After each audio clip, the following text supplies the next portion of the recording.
नमस्कार दोस्तों, स्वागत है आप सबका फाइनेंस फैक्ट्स के एक और नई वीडियो में। आईपीओ का सीज़न चल रहा है और बहुत सारे लोग आजकल मोबाइल का जो ब्रोकर्स के एप्लीकेशन यूज़ करते हैं, तो उसमें ज़ेरोधा की जो एप्लीकेशन है, ज़ेरोधा काइट की जो मोबाइल एप्लीकेशन है वो बहुत पॉपुलर है। तो आज हम बात करेंगे कि ज़ेरोधा काइट की जो मोबाइल एप्लीकेशन है उससे आप आईपीओ में अगर आपको अप्लाई करना है तो आप कैसे करेंगे। तो चलिए शुरू करते हैं आज का वीडियो। जैसे ही आप ज़ेरोधा काइट की मोबाइल एप्लीकेशन का लॉगिन करते हैं तो आपको नीचे 5 ऑप्शंस दिखाई देते हैं, वॉच लिस्ट का, ऑर्डर का, उसके बाद में पोर्टफोलियो का, बिड का और आपका जो पर्सनल अकाउंट है उसका। तो आपको इस पे अभी, क्योंकि हम आईपीओ के बारे में बात करेंगे कि आईपीओ हमें कैसे लगाना है यानी बिड कैसे करनी है, तो हम सिर्फ इस पर्टिकुलर ऑप्शन पे बात करेंगे। तो आपको बिड वाले ऑप्शन पे क्लिक करना है।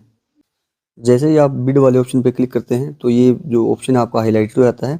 उसके बाद में आप देख सकते हैं कि यहाँ पे जो 5 आईपीओ हैं या कंपनियों के नाम हैं जिनके आगे अप्लाई का ऑप्शन आ रहा है, यानी कि ये 5 कंपनियों के आईपीओ जो भी ऑनगोइंग हैं यानी अभी ओपन हैं। और यहाँ पे आपको दिखा भी होगा आईपीओ 6, यानी कि टोटल 6 कंपनियों के सॉरी आईपीओ जो है वो ओपन है। इसमें एक नीचे भी यहाँ पे आईपीओ दिखाई देगा आपको। तो हमको जिस भी कंपनी की आईपीओ अप्लाई करना है उसको देखना है हमको। जैसे एग्जांपल के लिए मान के चलते हैं हम कि टाटा टेक्नोलॉजी की जो आईपीओ है हमको इसमें अप्लाई करना है। तो आपको आईपीओ अप्लाई करने से पहले एक बात ध्यान रखनी है कि यहाँ पे ऊपर कंपनी का नाम लिखा हुआ है, ये उसका जो है ब्रोकर कोड है, ये सॉरी एक्सचेंज कोड है, जो एक्सचेंज पे उसका रिफ्लेक्ट होगा जब आप इसका जो शेयर लिस्ट हो जाएगा। उसके बाद में ये उसका प्राइस बैंड है आईपीओ का, यानी 475 रुपये से लेकर के 500 रुपये के बीच में जो शेयर है वो प्राइस बैंड डिक्लेयर किया गया, इसी में शेयर अलॉट होगा। और 22 तारीख से लेकर के 24 तारीख तक नवंबर में इसका डेट है, यानी 24 तारीख को शाम को 4:50 पर ये आईपीओ बंद हो जाएगा। और अभी जो टाइम है वो 1:49 हुआ है। तो अभी यानी कि आपके पास टाइम है अप्लाई करने का ये। तो आपको यहाँ टाटा टेक के सामने जो अप्लाई ऑप्शन है उस पर क्लिक करना है। अब जैसे ही आप टाटा टेक के ऑप्शन को क्लिक करते हैं उसके सामने अप्लाई का बटन दबाते हैं तो आपके सामने 3 ऑप्शन और खुलेंगे कि आप कौन सी कैटेगरी में अप्लाई करना चाहते हैं, क्योंकि अलग अलग टाइप की कैटेगरी होती है, कंपनियां डिसाइड करती हैं जिनमें आप इन्वेस्ट कर सकते हैं। तो जैसे कि एक इंडिविजुअल इन्वेस्टर है, एक एम्प्लॉई है, यानी अगर आप इस पर्टिकुलर केस की बात करें पर्टिकुलर कंपनी की टाटा टेक के, तो टाटा मोटर्स के अगर आप एम्प्लॉई हैं तो आप इस कैटेगरी में भी अप्लाई कर सकते हैं। और आप अगर एग्जिस्टिंग शेयर होल्डर हैं, यानी कि टाटा मोटर्स के आपके पास अगर एक भी शेयर अवेलेबल है तो आप उसके एग्जिस्टिंग शेयर होल्डर बन जाते हैं, तो आप उस कैटेगरी में भी अप्लाई कर सकते हैं। यानी कि आप अगर एम्प्लॉई हैं और आपके पास टाटा मोटर्स के शेयर भी हैं तो आप इन तीनों कैटेगरी में अलग अलग बिड कर सकते हैं, ये आपके पास ऑप्शन मिल जाता है। इसको आपको इन्वेस्टर को सिलेक्ट करना है और सिलेक्ट करने के बाद आके प्रोसीड करना है। अब जैसे ही आप इन्वेस्टर की कैटेगरी सिलेक्ट कर लेंगे कि आप कौन सी कैटेगरी के इन्वेस्टर्स में अप्लाई करना चाहते हैं, तो आपके सामने ये डायलॉग बॉक्स ओपन होगा। यहाँ पे कंपनी का नाम लिखा हुआ है। उसके बाद यहाँ पे आपको अप्लाई का ऑप्शन मिलेगा। मिनिमम क्वांटिटी, क्योंकि ऑलरेडी डिसाइडेड है कि 30 क्वांटिटी का एक लॉट है 30 शेयर का, तो 30 ही अप्लाई होगी।